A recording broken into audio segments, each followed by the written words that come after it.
अस्सलामु अलैकुम वरहमतुल्लाहि वबरकातुहू। आप हज़रत इब्राहीम अलैहिस्सलाम का किस्सा सुन चुके हैं। हज़रत यूसुफ अलैहिस्सलाम हज़रत याकूब अलैहिस्सलाम के छोटे बेटे थे और याकूब अलैहिस्सलाम हज़रत इब्राहीम अलैहिस्सलाम के पोते थे।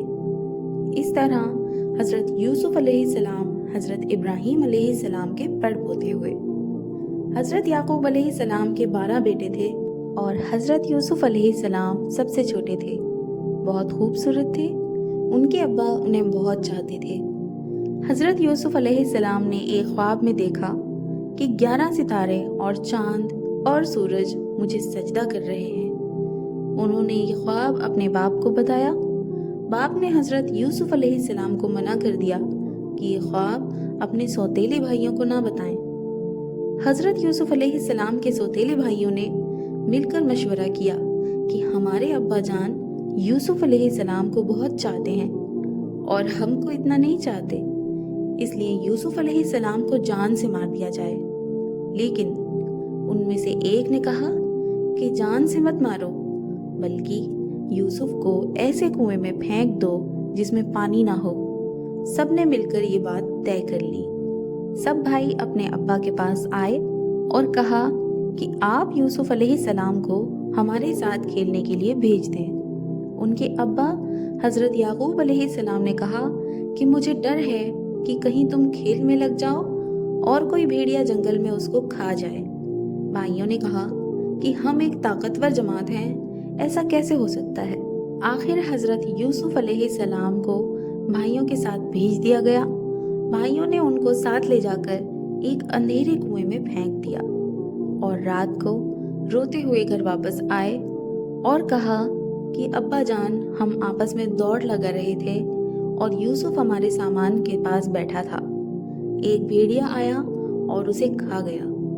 सबूत के लिए एक कुर्ता खून लगाकर अपने बाप को दिखाया। बूढ़े बाप क्या करते, सब्र किया, खामोश हो गए, लेकिन बेटे की जुदाई में रोते रहे।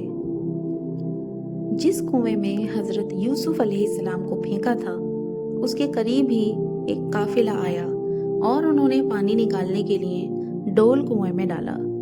देखा कि एक खूबसूरत लड़का कुएं में है। उनको बाहर निकाल लिया और जब काफिला मिस्र पहुंचा तो वहां पर मिस्र के बादशाह ने उन काफिलों वालों को थोड़ी कीमत देकर खरीद लिया और अपनी बीवी जुलेखा से कहा कि उसको पालो, हो सकता है कि हम इसको अपना बेटा बना लें। हज़रत यूसुफ अलैहिस्सलाम जवान हो गए। उनकी खूबसूरती व वजाहत व अक्लमंदी और बढ़ गई। जुलेखा अजीज़ मिस्र की बीवी उन पर फरेफ्ता हो गई और उनको उनके नफ्स की जानिब से फुसलाने लगी। एक रोज़ उसने कमरे में सारे के सारे दरवाजे बंद कर दिए। हज़रत यूसुफ अलैहिस्सलाम ने यह हालत देखी तो खुदा से पनाह मांगी और दरवाजे की तरफ भागे। जुलेखा ने पीछे से आपकी कमीज़ पकड़ ली, जिससे कमीज़ फट गई। उस वक्त अजीज़ मिस्र यानी जुलेखा का शौहर भी दरवाजे पर आ गया।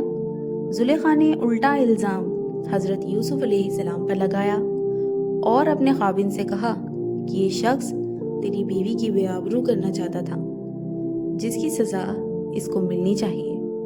हज़रत यूसुफ अलैहिस्सलाम ने कहा, मैं बेगुनाह हूँ, बल्कि ये औरत मुझको फुसलाने की कोशिश कर रही थी, मगर खुदा ने मुझको इससे बचा लिया। आखिर ये मामला काजी के पास पेश हुआ। काजी ने हज़रत यूसुफ अलैहिस्सलाम से सफाई के लिए गवाह तलब किए। हज़रत यूसुफ अलैहिस्सलाम ने अजीज़ मिस्र के ख़ानदान के एक मासूम और नन्हे बच्चे की तरफ इशारा किया कि ये उस वक्त वहाँ मौजूद था। ये सच्ची गवाही देगा। नन्हे बच्चे ने कहा कि अगर कमीज़ आगे से फटी है तो यूसुफ मुजरिम है और अगर कमीज़ पीछे से फटी है तो यूसुफ अलैहिस्सलाम सच्चे हैं और जुलेखा झूठी है। जब हज़रत यूसुफ अलैहिस्सलाम का कुर्ता देखा गया तो वो पीछे से फटा था। अजीज़ मिस्र ने हज़रत यूसुफ अलैहिस्सलाम से कहा कि इस बात को जाने दो और जुलेखा से कहा कि तू माफ़ी मांग, हकीकत में तू ही कसूरवार है। कहानी यहीं ख़त्म नहीं होती। आगे की कहानी जानने के लिए चैनल को सब्सक्राइब करें और आने वाली वीडियो ज़रूर देखें। अगर ये वीडियो आपको अच्छी लगी हो तो ज़्यादा से ज़्यादा शेयर करें, लाइक करें। इंशाल्लाह मिलते हैं अगली वीडियो में। تب تک اپنا خیال رکھیں، دعاؤں میں یاد رکھیں۔